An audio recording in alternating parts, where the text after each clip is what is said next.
Bom, então, como eu estava dizendo, a chamada para esse evento, porque eu pergunto, tem gente que já tem especialização, tem gente que está na graduação, que está fazendo recém as disciplinas iniciais de gestalterapia. Então, claro que é uma conversa que a gente vai ter que ir equalizando algumas coisas, mas o mote dessa conversa é pensar o seguinte: a gente está vivendo um tempo de muitas modificações. A gente tem assistido um debate imenso sobre saúde mental em todas as mídias, de que novos problemas estão surgindo. As gerações novas, por exemplo, quem trabalha em CAPS infantil, tem acompanhado que os novos problemas da infância e da adolescência são muito distintos de apenas uma década atrás, 2 décadas atrás. Não só qualitativamente, como quantitativamente, né? Então, assim, é assustador a quantidade de jovens que fazem autolesão, que fazem tentativas de tirar a própria vida. Então, não era algo tão comum, era quase como se fosse assim. é, a gente estudava, por exemplo, em psicopatologia, tricotilomania, que aí a pessoa tirava o cabelo, né? Ok, mas quantos casos a gente via realmente, né? Muito poucos na nossa história profissional. Então, a gente vai assistindo em décadas uma mudança muito grande da quantidade de problemas que se repetem e que são de uma gravidade muito maior. E a gente pergunta, bom, dentro do âmbito da gestalterapia, como que o gestalterapeuta se locomove nisso tudo? Como que pensa isso tudo? Daí essa brincadeira com as palavras, né, de puxar a ideia do mal-estar na civilização, que vinha desse escrito de Freud, que foi um marco, né, da psicologia clínica, de a gente pensar como a nossa disfunção, digamos, né, a ideia de uma neurose, de uma produção reativa à sociedade, ela pode ser parte, uma resposta adaptativa a um estilo de vida, né, ao que a civilização faz consigo própria. E aí, pensar como que é isso no âmbito dos ajustes criativos, de como que é ser, pensar isso numa dinâmica não estruturalista. E aí entra algumas coisas que são conceituais, né? E eu estou cuidando aqui, estou abrindo bem para vocês levantarem mão, perguntar níveis diferentes de compreensão da gestalterapia. E também, quem está mais avançado vai problematizar mais e fica à vontade mesmo para problematizar e a gente trocar aqui, tá? É para falar mesmo.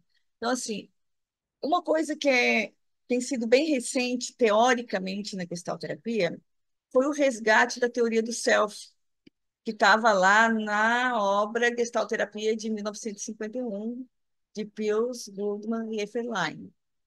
Nessa obra, a teoria do self ela é apresentada, muito bem fundamentada, a partir da fenomenologia, e puxada, né, liderada essa reflexão teórica por Paul Goodman. É uma novidade termos trazido isso nas últimas décadas para cá, nos últimos anos, diria uma década e meia no Brasil, principalmente. Então, principalmente nas clínicas, né, da psicose, da neurose, algumas novidades vieram, né, de discutir o sofrimento ético-político, que é um conceito lá da psicologia social de Bader-Savaia, e que então é retomada numa discussão contemporânea da gestalterapia, tem uma riqueza muito grande nisso. Mas, por outro lado, esse não era o foco o inicial, né? Na década de 60, 70, quando a gente traz a ênfase em algumas intervenções que eram muito mais baseadas na relação da produção de significado, que também é fenomenológica, mas que a gente chamava de contato, né? E aí vejo que isso traz alguns desdobramentos teóricos hoje para a gente repensar como esses ajustes que a gente faz nas clínicas gestálticas hoje respondem a um novo tempo também e como que as teorias nos ajudam. Então, tentando organizar um pouco o campo teórico nesse ínterim, a gente precisa levar em consideração que o sujeito, a subjetivação em gestalterapia, ela não é estruturada. Então, uma questão que eu acho que me preocupa uma compreensão de uma leitura apressada da gestalterapia é a ideia de colocar a teoria do self como se fossem posições estruturantes, né? Então, é como se a gente estivesse falando, e eu acho que Goodman foi muito enfático nisso, quando ele diz, ele faz uma brincadeirinha, um jogo de palavras, que ele diz, para entender a teoria do self, né, essa obra da gestalterapia, a pessoa tem que ser iniciada em gestalterapia, mas para ser iniciada em gestalterapia, ela teria que entender essa obra. Então, é como se fosse uma tarefa impossível. Teve gente que acusou muito Paul Goodman de ter feito uma teorização exagerada, demasiadamente filosófica. Jim Sinking, por exemplo, que foi o braço direito de Peirce, realmente acusou e disse que não ia usar, né? Poster não usava a teoria do self, a fenomenologia desse modo, e acusavam que Paul Goodman escrevia isso porque nunca tinha atendido nenhuma pessoa, porque ele, na verdade, estava teorizando, que a teoria aceita qualquer coisa, mas que na prática, quando a gente fala de subjetivação, teriam algumas diferenças não tão minuciosas, mas eu acho que as coisas se complementaram e continuaram. Paul Goodman, ele foi, embora ele não tivesse realmente atendido ninguém naquele período, em defesa dele tem a ideia de que ele era muito engajado na compreensão humana, inclusive ele fez psicoterapia há muito tempo, com Alexander Lowen, que era o discípulo lá do Reich e que criou a bioenergética. Então, muita gente até nem sabe disso, mas Goodman fez muita psicoterapia bioenergética, enquanto ele pensava essas questões que são todas quebras da ideia de estrutura psíquica que tinha na psicanálise. Então, eu acho que essa é uma questão bastante importante para que a gente não transporte a ideia de que a teoria do self ela é estruturante do sujeito. Então, tem gente que coloca, por exemplo, a pessoa está mais função id. Então, se eu fosse falar de uma função, a função do self, que fosse explicar o sistema psicótico e transformasse isso em estruturas, eu iria trabalhar com a teoria muito semelhante à psicanálise, a gente não precisaria ter criado a gestalterapia. Se a gente fosse trabalhar com a ideia de que todo mundo tem uma estrutura psíquica. Porque na psicanálise, a grande divergência da gestalterapia para a psicanálise, a grande riqueza de termos criado a gestalterapia, foi a gente ter entendido um ser humano que está é, sempre em processo de desenvolvimento. Porque a partir da ideia da fenomenologia, a consciência se produz na relação com o mundo. Então, a produção de significado eu não existe um eu separado do meio. Quando eu observo o universo, eu produzo significado. Esse é um processo contínuo de existência nossa. Então, a fenomenologia vai explicando esse processo, e é por isso que a gente não tem a ideia que existia lá na psicanálise de ego e superego. E é por isso que nos fala em aparelho psíquico, esse nome aparelho, né, que é uma metáfora com o pensamento biomédico, com a ideia de que, como a gente tem aparelho digestivo, aparelho respiratório, teria o aparelho psíquico. E a gestalterapia rompe com isso, com a ideia de contínuo de existência. Então, a gente passa a existir um processo, a gente compreende melhor como que alguém não é para sempre alguém que é neurótico ou psicótico, né? A gente não é para sempre, a gente está produzindo naquele momento ajustes criativos que estão pendendo mais para aquelas funções naquele momento. E se a gente fecha e diz, bom, a pessoa, ela funciona desse jeito, então é como se eu dissesse, assim como lá na psicanálise, que alguém, mesmo sem ter entrado em surto psicótico, ela tem uma estrutura psicótica.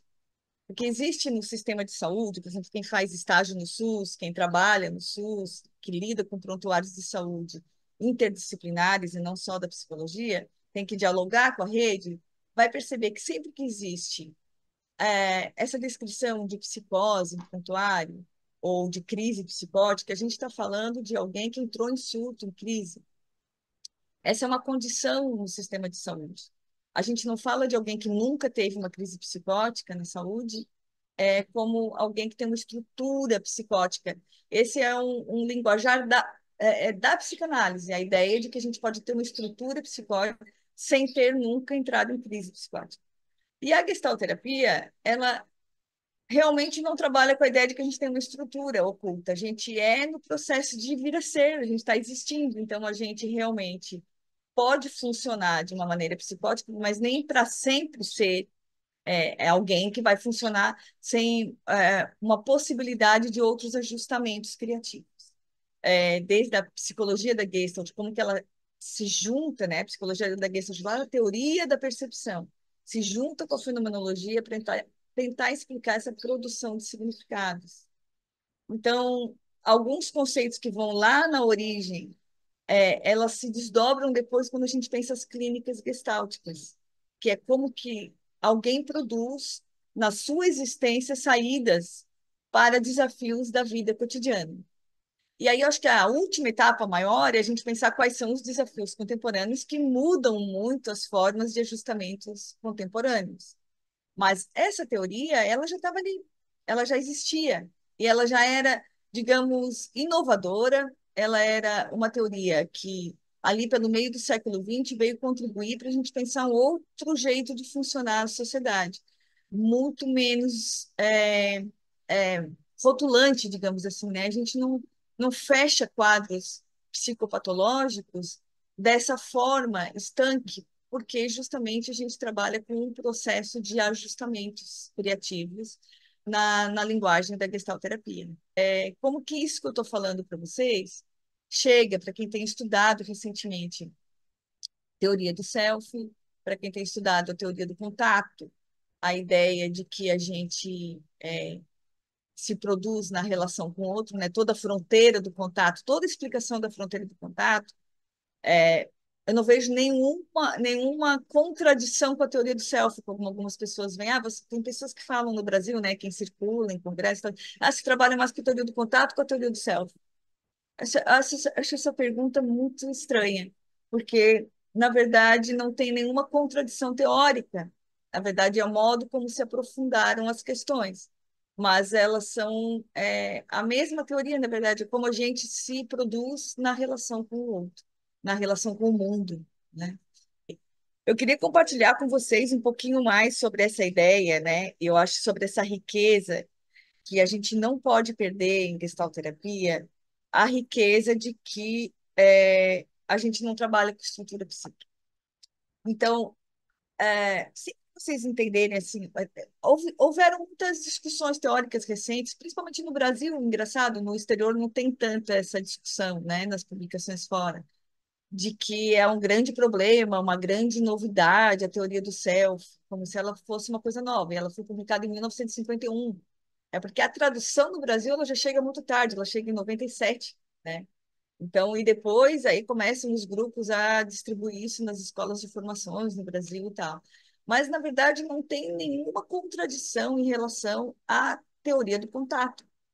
Então, é claro que a teoria ela é muito mais profunda quando você vai mergulhar na fenomenologia, mas esses são graus de profundidade que você pode desejar. Por exemplo, eu sugiro muito quem gosta de ler Bachelard, por exemplo. Bachelard ele é um filósofo que ele ajuda mais ainda a compreender as sucessivas aproximações numa nova episteme, né, de a gente pensar uma epistemologia não positivista, uma das políticas, né, medicamentosas, a ideia de medicalização da sociedade, e esse tem sido sempre um problema para a gente, né, o gestalterapeuta ele é de saída, um carinha contracultural, ele vem discutir a sociedade, ele já começa de saída em gestalterapia quando a gente diz, o sujeito, então, ele não pode ser destacado do contexto, eu não posso definir um ser sem definir o seu contexto. Então, a gente fala organismo mais meio, primeiras leituras de Gestalt que vocês fazem, os estudantes de graduação. Or, é, Organismo mais meio é campo existencial, então a gente não separa o indivíduo. Ou seja, para a gente é sempre muito bizarro na gestalterapia pensar que é o indivíduo que vai ser medicalizado só. Então, deixa tudo como está e o contexto como está, e ele não reflete seu contexto, não pensa se tem que sair dali, se vai ter que separar, casar, mudar, vai ficar no mesmo emprego, qual o seu projeto existencial. Não vão pensar nada disso, vão medicar. Então, claro que para o gestalterapeuta isso é um constrangimento, a gente fica assim, né? E é muito próximo da reforma psiquiátrica, todo o trabalho da gestalterapia. Então, recentemente, quem é aluno da UFSC sabe que eu estava afastada para o pós-doc, voltei agora em agosto. Eu passei um ano estudando com o pessoal da Fiocruz, com Paulo Amarante, no pós-doc, essas relações profundas da fenomenologia com a reforma psiquiátrica, com o modelo antimanicomial. E a gente vai ver que Basaglia, a gente vai ver que os primeiros caras que traziam a ideia da reforma psiquiátrica, eles traziam baseados no conceito de Epoché da fenomenologia.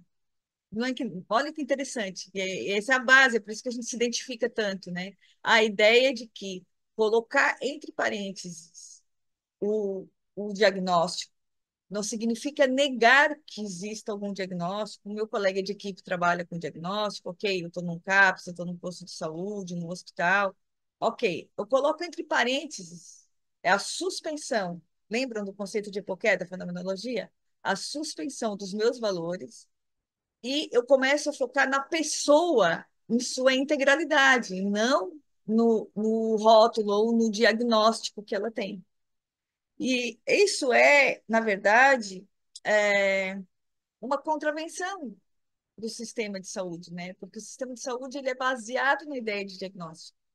Mesmo quando a gente fala na atenção primária, que seria o lugar mais democrático, mais de corresponsabilização e tal, a gente vai ver que é bem difícil se colocar nesse cenário, porque em quase todos os lugares estão escritos diagnósticos, e as pessoas se locomovem em torno disso. Então, como que a gente, em gestalterapia, pensa o tal do diagnóstico que está lá, mas como um ajustamento criativo, ou, pensando melhor, como essa pessoa, no seu campo existencial, ela se locomove na relação com o mundo, encontrando as saídas que lhe são possíveis naquele momento. Então, foi o melhor que ela pôde fazer. O melhor que ela pôde fazer naquele momento é aquilo que está ali. Então, tem um material do Pius que é bem popular, né? O Gestalt Terapia Explicada, um livro que tem a foto com a cara dele na capa, assim, antigo, da década de 70, chegou no Brasil também, traduzido. Ele é um livro que, nos capítulos iniciais, eles são todos palestras gravadas do Pius. Então, essa é uma leitura muito fácil, é como pegar alguém, gravou e transcreveu. E ele fala, naquele material, ele fala sobre a dialética da existência, que eu acho também muito importante a gente trazer essa concepção dialética, que ela vem lá no trabalho, vejam que interessante, o trabalho de Vygotsky, o método de Vygotsky, revisita o trabalho de Kafka, o trabalho de Kohler. Eles revisitam, lembram aquela historinha lá inicial da gestalterapia, do conceito de insight, quando se colocava um macaco numa sala com uma vara solta num canto, um cacho de banana no teto, e ficavam não, filmando. Isso aí tem no YouTube, vocês podem ver. Baixem lá o experimento. Então, assim, aparece esse vídeo bem antigo, bem rudimentar, assim, as cenas muito, aquelas gravações antigas. Aparece os macacos vão tentando botar caixa em cima, outra caixa, tal. E aí até que eles têm a brilhante ideia de subir uma caixa, pegar a vara e bater no cacho de banana. E aí isso se chamou insight. E como que é essa organização súbita de campo? Como que a gente tem uma ideia ou toma uma decisão num campo desafiador? No caso deles era fome, queriam comer a banana, né? Então, como que a gente faz isso no nosso cotidiano? E vejam Vygotsky retoma, ele menciona esse exemplo em livro sobre o método em Vygotsky. Então, quando alguém nos acusa em gestalterapia, a gestalterapia não tem uma teoria específica do desenvolvimento. Opa, ela não tem uma teoria estruturalista do desenvolvimento. Ela não fala de fase oral, fase fálica, ela não vai falar por fases. Ela fala da dialética da existência. Então, toda a nossa compreensão de subjetivação, de como a gente se constitui um sujeito, ela é a mesma forma de pensar que está lá em Vygotsky. A ideia de que a gente sempre se afirma na tese, né? A gente se confirma sempre em relação com a antítese no nosso campo existencial, e forma sínteses. E aí eu volto a mencionar o texto do Pius, nesse livro Gestalt Terapia Explicada, eu não lembro se é capítulo 1, 2, ele bem inicial, ele fala sobre a síntese existencial, de como a gente passa a vida fazendo essa síntese existencial, né? Então, o que eu estou fazendo aqui com vocês? A síntese existencial. minha. Podia estar fazendo qualquer outra coisa, cada um que está aqui também. Podia estar fazendo outra coisa nesse momento, mas vocês inventaram de estar aqui nesse link pensando em gestalterapia. Então, é o processo de vir a ser. Entre ser ou não ser, eu podia estar sendo qualquer outra coisa agora, né? Cozinhando, vendo TV, fazendo. A gente escolhe, desde a roupa, o escolhe, né, entre aspas, nessas condições existenciais, nossa. Da dialética da existência, a gente tem possibilidades existenciais. E é nessa contradição, no processo de vir a ser, a gente tem tensionamentos dialéticos. Então, no processo de vir a ser, o meu aqui e agora, todo o meu aqui e agora, é sempre uma síntese existencial das minhas inúmeras possibilidades de vir a ser. Olhar desse ângulo, o processo de contato e a teoria do self nos mostram como as coisas não são contraditórias teoricamente e nos ajudam a compreender os novos ajustes criativos desse processo de vir a ser que a gente vive construindo o tempo todo.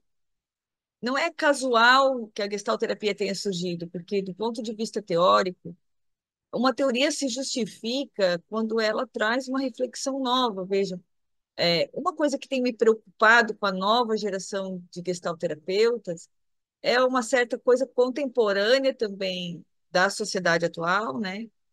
De formações muito breves. Eu tenho visto muita coisa na internet, muita coisa acontecendo, e parece assim que é sempre a teoria ela tem que se destinar a algo rápido e imediato, né? E a elaboração do pensamento em gestalterapia passa por esse detalhamento da compreensão do sujeito. Quem é o sujeito? Quem é essa pessoa? Quem é o ser que a gente está falando, né? De quem a gente está falando? Então, quando a gente trouxe a ideia de dialética, a ideia da teoria do contato, a ideia da teoria do self, a gente está, de alguma maneira, tentando organizar aqui nessa conversa quem é esse ser humano, de quem a gente está falando, né? Porque essa ideia muito apressada do para que serve, ou a prática gestáltica já aplicada num contexto, sem alguns pressupostos iniciais, pode levar a um erro, né? Não só técnico, mas é um erro porque assim a gente se pergunta, então, para quê? Se ela pode ser muito próxima da TCC, vamos ficar com a TCC ou com o comportamentalismo. Se ela é muito próxima da psicanálise, você vai trabalhar com a ideia de estrutura psíquica, vai usar as funções do self como se fossem estruturações do self, veja, o próprio nome diz, função do self, justamente para fugir da ideia de estruturação. Eu tenho visto muito a ideia de estruturação, como se existisse uma estrutura, personalidade, né? Uma estrutura id. Então, como que a gente faz, como é que são esses desafios na prática, né? Como que isso acontece na prática? Eu gosto sempre de revisitar, então, para a gente não perder de vista, quando vai lá para frente na teoria, não perder de vista a, a base, né? Que é a ideia de como que a gente se constitui como sujeito. Quando a gente discute, quando Vygotsky trouxe o método em Vygotsky, que muita gente é uma teoria fácil de mencionar para os alunos jovens, porque hoje quase todo mundo estuda Vygotsky, vejam. Isso também é tão recente no Brasil, era tão difícil explicar a gestalterapia nos anos 80 no Brasil, que eram as primeiras traduções de Vygotsky. Então, eu me formei no início dos anos 90, a gente tinha as primeiras traduções do russo, e algumas eram do russo para o inglês, do inglês para o português, era uma porcaria. Então, assim, a gente teve muita dificuldade para entender no Brasil, nos primeiros anos, aí nos anos 90, uma ideia de um sujeito que não era estruturado.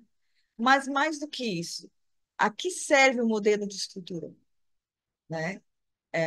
Não só a um modelo determinista de sujeito. Por que que é tão reconfortante o modelo de estrutura? Porque dá uma ideia de que as coisas estão prontas e acabadas. Claro que dentro dos DSMs isso também apareceu, gente. Então a gente não pode ser ingênuo. Quando surgem os DSMs, a gente vai ver que foi uma ponta de lança essa discussão de, por exemplo, durante muitos anos até o DSM-3, com base nessa ideia de estrutura psíquica que vinha da psicanálise, foi com base nessa ideia que se tinha a noção de que as pessoas tinham um diagnóstico principal. Então, você achava que todos os outros eram secundários. É como se você tivesse teu signo e o ascendente, sabe? Então, todas as outras coisas que você fazia não era o teu verdadeiro diagnóstico. Então, os profissionais daquela época tentavam buscar qual era. Não, está aparecendo depressão, mas na verdade é ansiedade. Ou é ansiedade, não, mas na verdade é depressão. Então, existia uma verdade a ser descoberta com base numa conferência, numa correspondência na estrutura psíquica. Por menos que a psicanálise quisesse isso, obviamente, não era o objetivo de Freud. Ele, de alguma maneira, ele quebra com o pensamento biomédico quando ele tira a correspondência morfológica, né? Quando ele também foi muito inovador. Não é uma questão de a gente ser aderista, não é uma questão de time, né? Não estamos escolhendo um time, a gente está refletindo teoricamente com a acidez necessária, né, de revisitar as teorias, sendo despudorado mesmo, sem ficar se afiliando e dizendo, eu tenho que defender a Gestalt, eu tenho que defender a psicanálise, eu tenho que defender a teoria do self, não temos que defender nada, a gente tem que pensar, né? Então, esse é um lugar muito confortável da universidade, a gente poder estar problematizando. Quando a gente pensa, bom, Freud também foi genial quando ele fez a primeira quebra, ele quebra com o pensamento positivista, com a ideia de que tudo tinha que ter uma correspondência morfológica. Lembrem que todos os psiquiatras da época vinham de uma formação neuropsiquiátrica. Eles tentavam mapear no cérebro alguma coisa e não encontrava nada. Então, assim, ele não entendia porque um membro paralisava. Ele percebia que tinha uma relação com o emocional, ele começa a dar nome às coisas, ele queria toda a psicanálise com base na ideia de acessar o inconsciente. O que que é o inconsciente? É algo intangível. Então, só isso já é uma quebra um modelo positivista de ciência. Mas não é suficiente no sentido de que ele ainda, por um espírito do tempo, né, não é uma intencionalidade clara nisso, mas é um espírito do tempo, quando ele cria nomenclaturas estruturantes e compreensões estruturantes do sujeito ainda. Então, ele descola até um pedaço, mas ele não faz toda a viagem, né?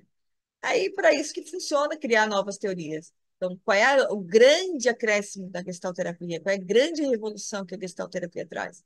Ela traz para a ideia de clínica uma compreensão que já estava colocada na filosofia, que também se opunha ao pensamento positivista, que era a fenomenologia. Então, traz de uma forma aplicada essa compreensão. E como que isso acontece? Naquele encontro teórico quando se começa a existir teorias da percepção, os psicólogos que estudavam lá a teoria da Gestalt na percepção, e você pensa que aqui a percepção não estava nem lá nem cá, ela estava no como se percebe, como a gente produz significado.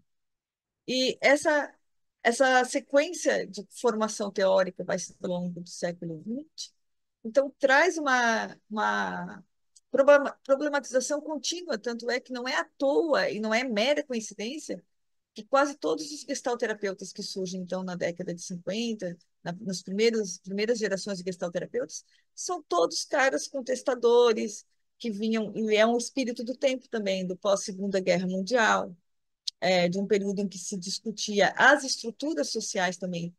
E esse período, trazendo para agora, é muito parecido com o que a gente está vivendo agora, né? Que a gente vive no meio dos senhores da guerra hoje. A gente confia muito pouco. Quando fala, está tendo eleições na América do Norte, a gente como que vai ficar o mundo? A gente confia em quem? Né? Então, é um espírito do tempo muito parecido com o pós-Segunda Guerra Mundial. É assim, será que dá para a gente confiar também no diagnóstico, na instituição, é, no que está no poder vigente, no que está estabelecido, na norma estabelecida? Então, a descrença no regulador externo tem exigido mais das pessoas acreditarem na autorregulação ou irem em busca disso. Os caras que faziam isso naquela época, eles não eram contraculturais, a favor de movimento hippie, movimento feminista, movimento ambiental, não era à toa. É parte dessa ideia de que a estrutura ela não explica, ela não resolve eu ter o poder legislativo, o judiciário, o executivo não me garante nada, né? A gente tem, fora isso, a gente tem o caminhão de lixo que não passa, tem a luz que está queimada, tem o buraco, o esgoto. Então, a gente vai ver que não está resolvido, porque tem um nome a cidade, a municipalidade. Então, existe algo aí que se produz na relação da vida com a vida. Claro que tem uma parte aí que é muito teórica, né? Mas aí trazendo para quem está na psicologia, quer ser psicoterapeuta, quer trabalhar com a intervenção.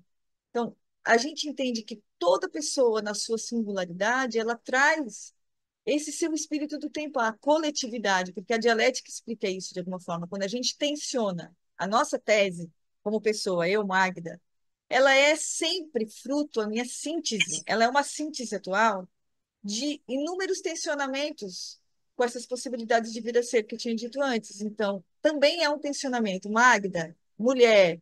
Eu tensiono não só com a categoria mulher, mulher contemporânea, as mulheres, meus antepassados, mulheres, mãe, avós, mulheres filhas, mulheres irmãs, mulheres da cidade, mulheres do sul do Brasil, né? Mulheres de todas as ordens. Então, a minha situação, a minha mulheridade, digamos, ela se organiza num campo em que ela não se dá só, ela não pode ser explicada só na linearidade da minha individualidade. Ela se dá na contradição, na diferenciação, no tensionamento com o que eu não sou. Então, a minha tese sobre o que eu sou também é tensionamento do que eu não sou. E a gente está muito acostumado a ver aquilo que se afirma e não aquilo que se nega. Se a gente prestar atenção no que a gente não é, a gente pode compreender também melhor o que a gente é. É o nosso processo de vir a ser. A gente afirma muitas coisas, né? Então, a gente é tal coisa, a gente se eu digo assim que alguém é algo, né? Eu defino essa mão, eu posso dizer sobre os dedos, eu posso dizer sobre o contorno. Eu não vou me lembrar de dizer que essa mão não é o livro lá atrás, que essa mão não é o ar, que essa mão não é a outra mão. Eu não vou me lembrar de dizer isso. Mas essa mão só é essa mão porque ela também não é um monte de outras coisas. E é nesse tensionamento que a gente vive na nossa subjetivação. Essa é uma grande riqueza teórica, mas que na prática, quando a gente vai olhar um ser humano em processo, a gente aborda de outra forma, a gente influencia o meio de outra forma, a gente, no contexto, na interação quando está com o outro, a gente lida com essa possibilidade de vir a ser que o outro tem diante de si, que muitas vezes não vê. Então, talvez um dos lugares do gestalterapeuta na sociedade é esse disparador crítico. Mas quando ele está na sessão clínica, ele é o mediador na produção de significados, e também é um disparador crítico. Mas é uma produção de significados muitas vezes mais carinhosa, mais empática, mas não deixa de ser alguém que está refletindo e produzindo significados que antes não tinham sido vistos. E que é na interação, na pergunta que se coloca, na compreensão que se tem do aqui e agora, que a gente consegue criar base para lançar um projeto de vir a ser. Então, é um conjunto de teoria que não está descolada da prática. Você não consegue ser um gestalterapeuta só da porta da sala para dentro, quando você vai atender. Você acaba sendo o seu modo de ver o mundo, a relação com as pessoas. E é sempre um pouco indefinido isso, porque e aí vem essa palavra Koan, né, que é o nome do nosso laboratório, que Koan vem dessa ideia do indefinido, né, do vazio fértil, do processo de vir a ser, que Peirce, quando visitou os ameríndios, né, e trouxe toda a ideia da filosofia oriental nas suas viagens, ele traz essa ideia do vazio fértil, e Koan, uma palavra que ele usa também nesse livro Gestalterapia Explicada, que eu citei antes, também tem lá essa explicação do Koan. É muito interessante a ideia de que a gente não, quando você tenta explicar, já não é. Essa ideia do vazio, que tem a ver com o taoísmo dentro da gestalterapia, que também não se fala muito, mas é todo complementar teórico.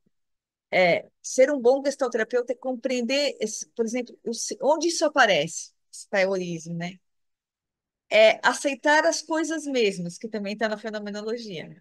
Mas Então, assim, vamos, que Goodman teorizou, mas quem faz na prática sente isso e não é contraditório. É você aceitar as coisas mesmas como elas vêm, sem ficar produzindo a tua verdade sobre ela e porque ela te permite que o vazio fértil aconteça, o koan, o nada, porque na hora que você preenche, tenta explicar esse nada, ele já não é mais, porque você preencheu, tentando definir. Então, eu aqui mesmo tenho dificuldade de fazer isso com vocês. A coisa mais próxima que eu posso exemplificar é o silêncio na sessão clínica. Quem já fez terapia, ou faz, ou é terapeuta gestalt, sabe que tem alguns lapsos que parecem vazios, mas esse vazio, ele não é preenchido com a ideia de associação livre que estava lá na psicanálise. Ele é preenchido com a ideia de que ele é necessário. É uma sala vazia, ela te permite a criação. Se eu encho a sala de móveis, eu poluo visualmente o conteúdo que está ali. Então, o vazio da sessão é deixar vir a respiração, é deixar vir aquilo que parece um nada, mas que vai se produzir no próximo ajuste criativo. Está ali, está acontecendo na tua frente. Então, o terapeuta gestáltico, ele é um terapeuta muito ativo. Ele é mais ativo do que o terapeuta anterior, de onde o Pius vem, que era do modelo analítico. Ele é um terapeuta que ele intervém perguntando. Ele, para fazer essa fluidez, figura fundo, e promover a awareness e todo o processo do dar-se conta desse conhecimento, a gente espera que o terapeuta gestáltico consiga produzir as questões de acordo com o que está vindo. Então, ele não fica analiticamente fazendo a escuta, não é o seu único recurso ou o seu maior recurso, é um recurso escutar. Então, também tem o risco que eu percebo do terapeuta gestáltico ser ativo demais às vezes, que eu acho um problema. Eu mesmo já passei por várias terapias desde muito jovem, então eu sempre trabalhei com, né, muito interesse em gestalterapia. Eu observo que a gestalterapia, assim, ela permite esse estar com o outro de uma maneira mais ativa. E como que a gente estar com o outro não é preencher a nossa própria ansiedade também. Porque o terapeuta, ao ser ativo, ele tem que ter uma formação mais lapidada ainda, no sentido de que o erro dele vai aparecer, que não é um erro de interpretação, não é um erro de pensamento, é um erro de ação. Então, o erro de ação, ele na maior parte das vezes acontece quando a gente preenche demasiadamente o vazio da sessão. Não deixa o silêncio acontecer, não deixa o vazio fértil fertilizar, né? Deixar vir as coisas. E às vezes é trabalhar isso mesmo na nossa vida, né? Como que a gente também deixa a vida do gestalterapeuta também não pode ser totalmente preenchida a cada segundo de tudo, porque é como se a gente não tivesse tempo nem de elaboração. E é uma coisa do tempo atual. Na contemporaneidade, as pessoas dormem com o celular na mão, assim, ó, vendo a imagem, escutando ruídos. As pessoas não apagam mais a luz do quarto e dormem. Elas ficam ali, então, a gente não sabe mais o que é o vazio, que é ficar quieto, a quietude. Então, essa quietude, eu acho que ela é uma etapa necessária na formação de quem quer ser gestalterapeuta. Ela responde bem à ideia de Koan, à ideia de integração existencial, da dialética, da síntese, permite a produção de sínteses, e ajuda a gente a elaborar as coisas que a gente escutou no dia, ou que a gente vai dando sequência. Então, não é só um conceito teórico.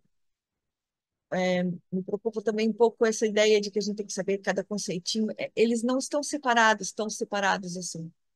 Eles se encontram sempre. Você vai lendo uma parte, depois tem outra parte, as coisas vão produzindo sentido. Mas as pessoas, às vezes, não localizam exatamente assim, o impacto que isso teve. O impacto, ele é bem profundo, porque, principalmente no tempo contemporâneo, agora que você está estudando, Gestalt, porque está virando modinha a discussão de mindfulness, como se fosse uma grande novidade. e é muito semelhante ao que a gestalterapia falava na década de 50, e mais precisamente nos anos 70, quando então veio com tudo a ideia do Koan. Então, Koan é um nome que Peirce utiliza para falar desse vazio fértil, mas esse é um nome raiz, digamos, tá? Eu vou até ler um trechinho em que o Pius fala exatamente a definição de Poan nesse livro. E eu gostei tanto que acabou virando o nome do nosso laboratório, porque o nome vazio fértil ele é mais extenso, né?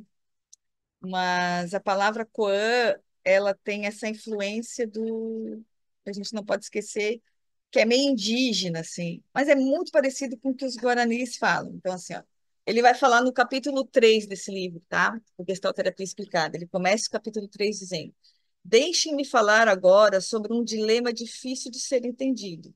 É como um koan, essas questões zen que aparecem insolúvel.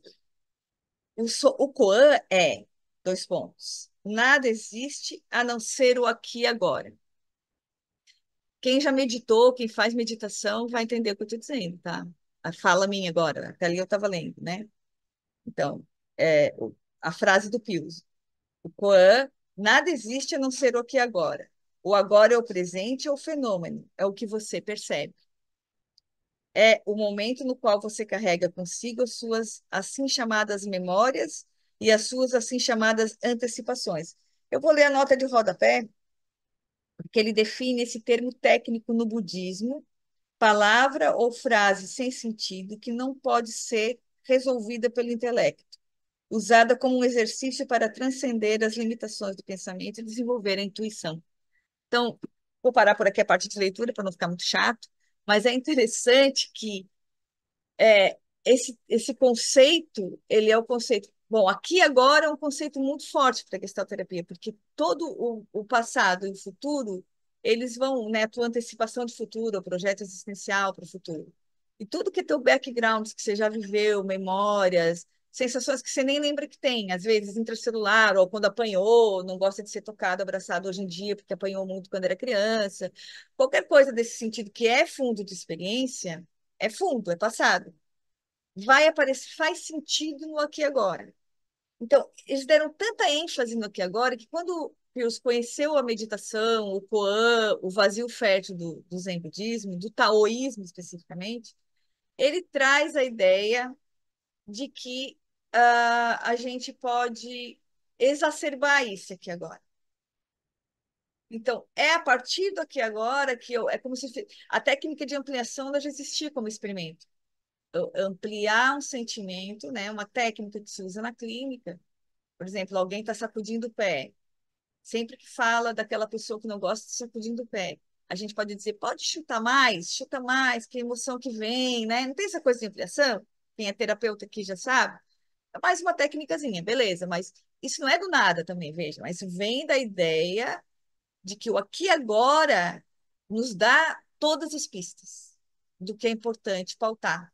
Então, aqui agora vai nos dar pistas do passado que está voltando, que não está bem digerido, que não está bem elaborado, vai nos dar pistas do que é relevante para o projeto existencial no futuro. Então, às vezes o Koan ele vai aparecer na sessão clínica, por exemplo, o lapso de silêncio, ninguém fala nada. Para o terapeuta não existe um constrangimento nisso, não é algo de ficar desconfortável, porque a gente está ok com isso. A gente pode falar algo, não é proibido de falar porque está em silêncio.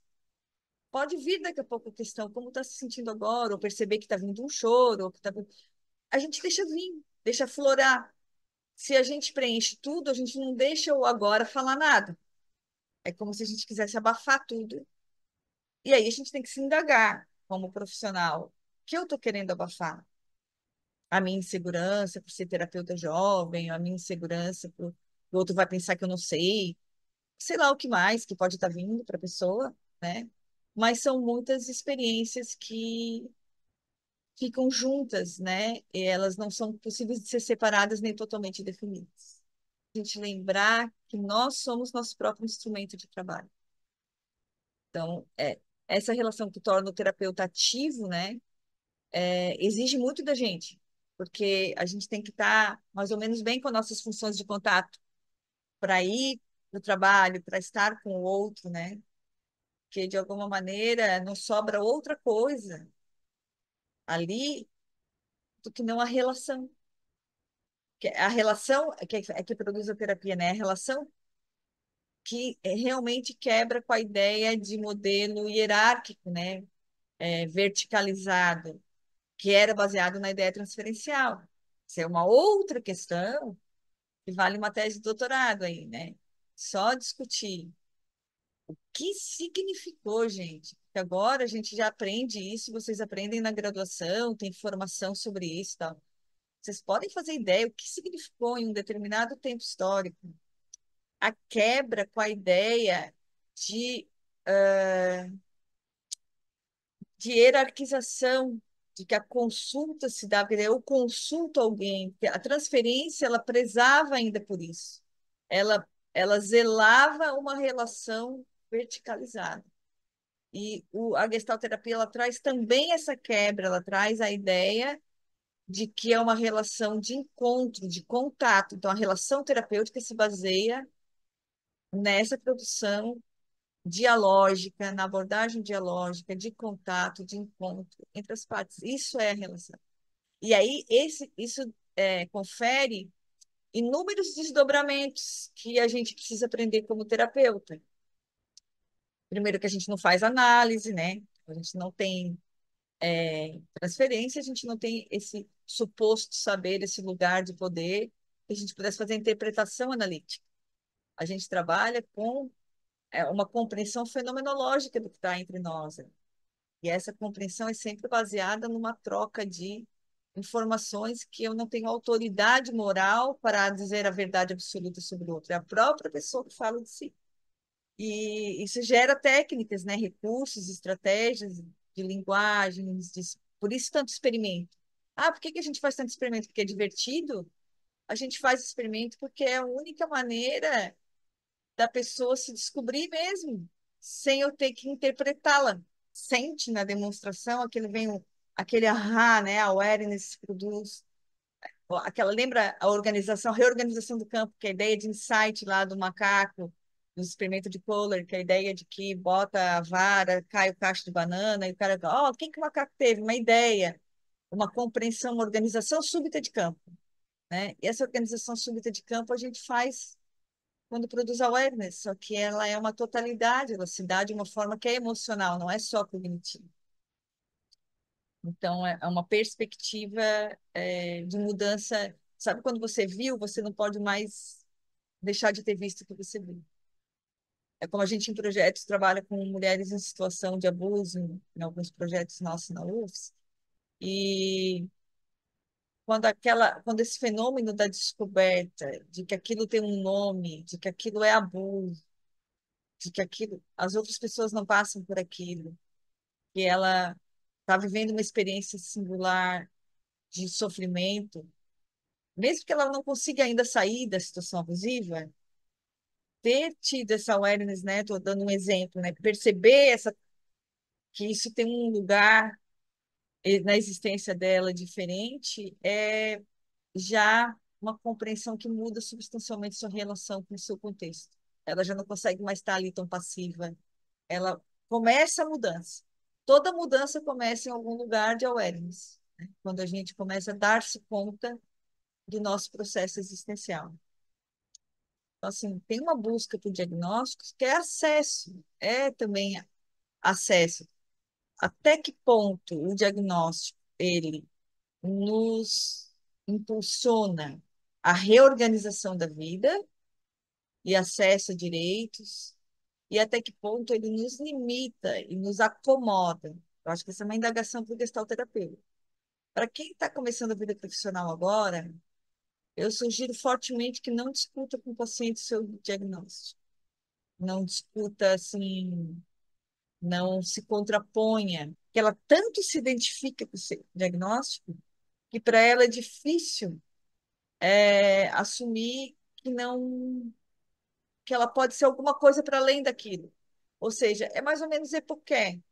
Lembrem disso, não é que a gente tenha que negar que exista o diagnóstico necessariamente, mas a gente precisa entender que existe uma pessoa maior que o diagnóstico. E essa pessoa existe, ela tem existência, ela tem uma vida fora disso. E é através dessa vida fora, por isso que eu digo que o grande exercício da gestalterapia é buscar potência de saúde fora do diagnóstico. E aí você não precisa fazer um embate retórico, uma discussão falada sobre isso. Eu tive alguma experiência recentemente sobre isso, com a questão do autismo, porque agora autismo tipo 1 também, né, tem sido muito diagnosticado. E são pessoas que têm uma existência praticamente comum, né, que sempre tiveram, mas com muito sofrimento. Assim, e essa aí não é a pauta, porque assim, sofrimento muita gente tem, mas aí não é autismo tipo 1, mas aí tem gente que tinha um determinado tipo de sofrimento e que hoje é entendido como autismo tipo 1. Mais entendido, quer dizer, existia, mas depois ele se transforma no DSM-5 em espectro autista, e depois a gente vai ver outras transformações nas compreensões nos anos subsequentes, que de 2012 para cá, muita coisa aconteceu. Então, a gente vai perceber que a pessoa, não, principalmente o tipo 1, ele não, ele não precisa se relacionar tanto assim com o diagnóstico. Se você ficar frisando isso, é como se na figura e fundo você pegasse para a figura um nome diagnóstico, sabe? É como se você enrijecesse, cristalizasse na questão da discussão do diagnóstico. Isso não te favorece na clínica para abrir outros lugares. Então, a gente acaba, às vezes, saindo da ideia de atendimento no modelo de psicoterapia no autismo, por exemplo, para a ideia de acompanhamento terapêutico, só para poder justificar que a gente vai fazer outras coisas fora da sala. Por exemplo, você quer fazer balé, quer fazer artes, quer fazer pilates, quer fazer não sei o quê, e você acaba tendo relações na tua cidade com uma equipe de colaboradores, de pessoas que fazem projetos fora, ONG, atividades comunitárias, para inserir as pessoas. E para dizer, bom, agora teu lance não é só aqui na sala, agora você também. Acho que é legal abrir para outras atividades, outras coisas. Isso tem nome, acompanhamento terapêutico, beleza, mas não é daquele formato, lá, aba, tal, tal, tá? É gestáltico. Então, a ideia é de que a gente possa fazer uma experiência de estar com o outro, colaborar para que ele esteja melhor na vida. Então, essa é uma realmente se traz uma questão importante, que é a questão dos diagnósticos e as pessoas e cada vez tem sido mais difícil, até pelo avanço dos psicotrópicos, porque TDAH tudo bem, não toma tanta medicação, né? Geralmente toma um tipo, mas tem diagnósticos que as pessoas estão tomando muitas medicações. E é muito difícil a luta pela desmedicalização na sociedade. Não são só os movimentos sociais, essas coisas. Eu estou pensando na intervenção clínica, a gente faz isso muitas vezes silenciosamente, faz fazendo. Vai lá e trabalha, e faz ampliação de campo, de olhar, olhar pontos de saúde, o que essa pessoa tem de potência. Por exemplo, alguém que tem TDAH, ela necessariamente ela vai ter que fazer uma atividade muito difícil na vida dela. Por exemplo, tem gente que tem TDAH severo, mas quer fazer medicina, vai fazer vestibular, vai quase enlouquecer, fazer 3, 4, 5 anos, vai se entupir de Ritalina. Tem outra coisa que você possa fazer mais divertida? Quer dizer, o teu jeito, o teu processo de vir a ser precisa atingir uma meta na qual você precisa se medicar todo. Então, eu não vou fazer retórica contra a medicação. Eu vou fazer retórica a favor de uma vida feliz. O que te faz? O que te desperta interesse? O que você gosta de fazer? Por que você quer medicina? Como que surgiu a ideia de fazer medicina? Às vezes a ideia de competência, de ter sucesso, agradar os pais, não é tanto fazer aquele curso. Mas a gente vai explorando. Então, esse explorar também exige da gente, gestalterapeuta, se desvencilhar do nosso a priori ideológico, porque, claro, ninguém se livra disso, ninguém é neutro. A gente sabe que a gente não é. Por isso o conceito de hipoqué. A gente tanto sabe que não é neutro, que a gente faz um esforço de não pautar a nossa não neutralidade, né? A nossa ideia lá na frente. A gente tenta colocar isso entre parênteses, ou faz o maior esforço possível, para isso todas as técnicas clínicas, de colocar o outro na cena e não a gente. é um desafio para a psicologia clínica, é o pensamento dogmático. Toda pessoa que chega para fazer terapia e ela é baseada, ela está lá sentada, né? E ela diz, vem fazer terapia, mas ela não se livra do dogmatismo, ela não tem o pensamento livre. E, e agora isso tem acontecido nas próprias graduações. A gente vê que os alunos, às vezes, trazem dogmatismos ou afiliações, e a gente não consegue pensar livre. Às vezes a gente vê assim, que o pensar livre é poder se indagar realmente, né? É visitar um filósofo, visitar outro, um momento se interessar por uma teoria, perceber uma faceta da teoria que concorda, depois outra que discorda, e daí poder navegar o pensamento, né? Então, claro, se alguém vai ser terapeuta, tem que se esforçar nesse sentido de não trazer consigo esse pensamento dogmático contemporâneo que está assim, todo mundo se afilia, eu acho que é tanta possibilidade no mundo que as pessoas com essa ideia de, né, ter tantas possibilidades de grupos acabam buscando se identificar com algumas coisas e fazem isso demais, né? Está criando uma rigidez, digamos assim, de identificação e isso dificulta as formações também das pessoas na área de clínica.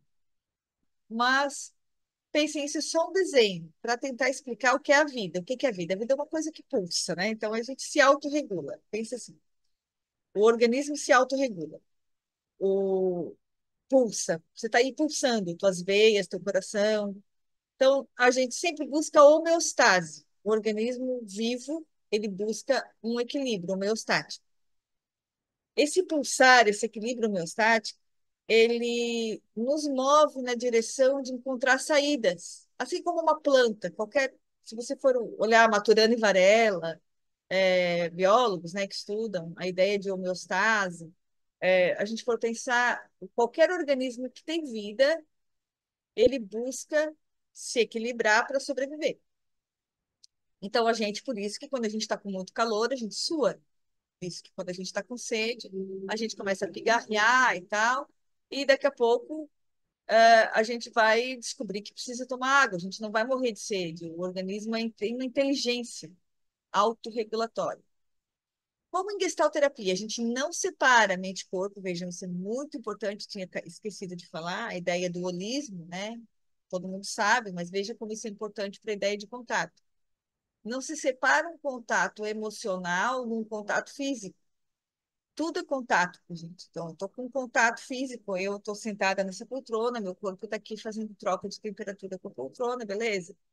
Eu também estou fazendo uma interação com vocês, estou fazendo uma troca, né, de olhares, né, na medida do possível, internet, porque, de voz, de chat, a gente faz trocas na medida do possível do que nossos tentáculos de contato conseguem.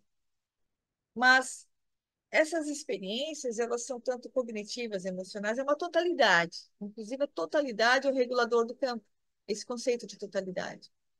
A ideia de que não existe a parte, né? Todo é mais que a soma das partes, lembram disso? Vejam como tudo se comunica, né, teoricamente, né? Então, essa ideia é a totalidade reguladora do campo. Então, um organismo que pulsa, ele está se autorregulando. Por que a gente faz contato? O contato é sempre uma tentativa de autorregulação, ou de sobrevivência, ou de equilibração. Então, a base de todo contato tem uma palavrinha embaixo do ciclo lá do Zinker, bem claro, que é subjacente a todos os ciclos do contato. É a palavra necessidade. Então, o organismo encontra necessidade. Você tem saudade, você liga para alguém. Você tem fome, você come. Você tem sede, você toma água. Agora, você não tem necessidade nenhuma e faz contato. Estranho. Deve ter aí alguma coisa que você está preenchendo, que você está buscando, que você quer, que você deseja. E uma sintonia fina da necessidade. O desejo é algo que permeia a necessidade, mas ele tem atributos da cultura, atributos da linguagem, da identificação com o outro, né? Então, eu posso necessitar de H2O, mas eu posso desejar tomar um suco. E aí é outra forma de eu ir ao encontro do suco. Eu vou buscar comprar um suco no mercado, eu vou fazer contato com a moça do caixa, vou fazer contato com alguém que atende na prateleira. Então, estar no mundo, estar em contato, é, vem através de uma relação com o outro, com o real, com a vida, que é pautada pela emergência de necessidades que nos colocam nesse jogo. Então, a gente está sempre em busca da autorregulação. Quando a gente disfunciona, a gente cria rupturas nesses encontros. Ou a gente cria necessidades ou desejos que não correspondem a necessidades reais. A gente come mais do que precisa, a gente bebe menos água do que precisa, a gente não presta atenção no nosso mecanismo autorregulatório, de saudade ou de tristeza, de necessidade de sono, de descanso, de amor, de afeto, qualquer coisa que seja. Não separamos aqui mente e corpo, porque é um holismo, é tudo um só. E esse organismo, então a gente usa o termo organismo em gestalterapia, para falar desse todo, que é organismo, não separa mente e corpo. Então, claro que quando a gente fala das políticas de saúde mental, a gente sabe que é um termo que está consagrado, a gente não consegue lutar contra, né? Mas não fecha muito, porque a ideia de mental parece que é mente fora do corpo, né? Mas lembre-se sempre que o povo da reforma psiquiátrica, da luta antimanicomial, a gente criou essa nomenclatura anos atrás para combater o conceito de doença mental que existia, que era muito forte, que era estigmatizante, era capacitista, tinha uma lógica, né, de rotular. E aí a ideia como diz Foucault, né, em As Palavras e as Coisas, né? Então, as palavras têm poder, né? É muito difícil agora a gente descolocar essa nomenclatura que já criou pernas próprias por aí, já agregou grupos, então é difícil falar a terminologia saúde mental. Mas a gente, quando fala de saúde mental, a gente se esforça imensamente em gestalterapia para apontar que essa saúde mental é contexto. Então, o próprio povo, né, nossas companheiros de luta na reforma psiquiátrica, na luta antimanicomial, todo mundo fala que a terapia é importante oferecer atenção curativa, promoção, prevenção, saúde mental, tal, e atenção curativa, por exemplo, que é o nosso lugar da psicoterapia, que a gente falou muito hoje, é possível, mas a atenção curativa, ela também é do contexto, é do sujeito na relação com o seu contexto. Daí que a gestalterapia fecha muito bem com o modelo antimanicomial, porque vem a ideia de que eu nunca estou trabalhando toda a pessoa singular que eu estou trabalhando, eu estou trabalhando com o seu contexto inteiro.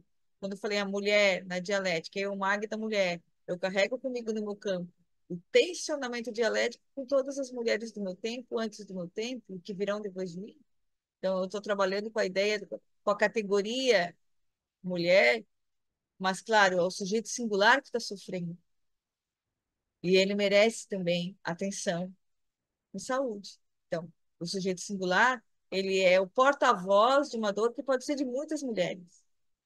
Então, mas está ali, é aquela mulher que eu estou atendendo, né? Então, ela não tem valor, não. Essa discussão é bem importante na contemporaneidade, essa discussão de que o sofrimento ético-político, ele não descola a necessidade da intervenção sobre a singularidade. Essa foi a grande contribuição da Agnes Heller, quando ela escreve La Sociologia de la Vida Cotidiana. Ela escreve um material belíssimo sobre como a gente se constitui como sujeito singular no contexto da particularidade, no tensionamento com a universalidade. E ela era aluna de Jorge Lukács, que discute a coisa da coletividade, do macro. Como encontrar o sujeito singular na coletividade? Então, esse é um problema também das categorias atuais, quando a gente discute as interseccionalidades, raça, identidade, tal, tal, todas as categorias são macro. Mas como que eu vou fazer intervenção clínica, então? Então a clínica não tem valor? Claro que tem, porque todo sujeito singular carrega a universalidade e a particularidade. E é através da transformação da singularidade que a gente evolui uma sociedade, porque cada pessoa que se transforma na sua singularidade, ela transforma um campo inteiro. Então, num certo sentido, é revolucionário, seria revolucionário se a sociedade tivesse psicoterapia gratuita no SUS. Mas é tão doloroso para a configuração, para o status quo que isso acontecesse, que a gente teria uma sociedade tão diferente se as pessoas pudessem parar para pensar sobre sua existência, que isso, em última análise, é o último lugar do orçamento, né? Então, a gente sempre vai ver foco na atenção na média complexidade, prescrição medicamentosa, distribuição de medicamentos, poucos psicoterapeutas na rede, uma área de abrangência imensa. Então, se a gente se perguntasse, pô, para a governabilidade, para o Estado, não custa tão caro, né? A gente estaria evitando violência pública, violência doméstica, a gente estaria evitando adoecimentos maiores que custam muito mais caro para o Estado, lá na ponta, né? Mas realmente a gente está bastante distante disso, porque isso é uma mudança substancial no modo de viver em sociedade. A gente considerar que as pessoas têm direito a pensar a sua existência. Não é tão simples a gente transformar e botar o dedo na ferida e chegar lá, vamos mudar tudo. Então a gente vai aos poucos. É aí que eu relembro o Bachelard. Bachelard também é um antipositivista. E Gaston Bachelard, esse filósofo, ele traz a ideia de sucessivas aproximações, que não existe uma verdade absoluta a ser encontrada, mas a gente vai se aproximando sucessivamente daquilo que pode ser compreendido como uma afirmação. Então, não existe uma afirmação única e verdadeira. E aí, o método científico, como epistemologia, é muito semelhante ao que a gente pensa como um método possível para a ciência da clínica psicológica em gestalterapia. Então, eu gosto muito de trazer esses autores que pensam a partir do antipositivismo para que quem está começando a fazer clínica entenda que o que você faz é ciência. Só que não é ciência positivista, só isso. Mas é um determinado tipo de ciência. Uma ciência contemporânea que trabalha com pensamento pós-positivista. Então, que a dialogia, ela não tem como você prescrever o resultado antes. E no processo de sucessivas aproximações, eu vou encontrando o próximo passo. Por isso que uma sessão clínica de gestalterapia ela não é desenhada antes de ela acontecer. Eu estou dialogando com o campo, o que emerge do campo. Então, por isso que exige de mim estar com as funções de contato ok. Porque eu preciso, naquele momento, entender o que é relevante no aqui e agora para dar sequência ao processo.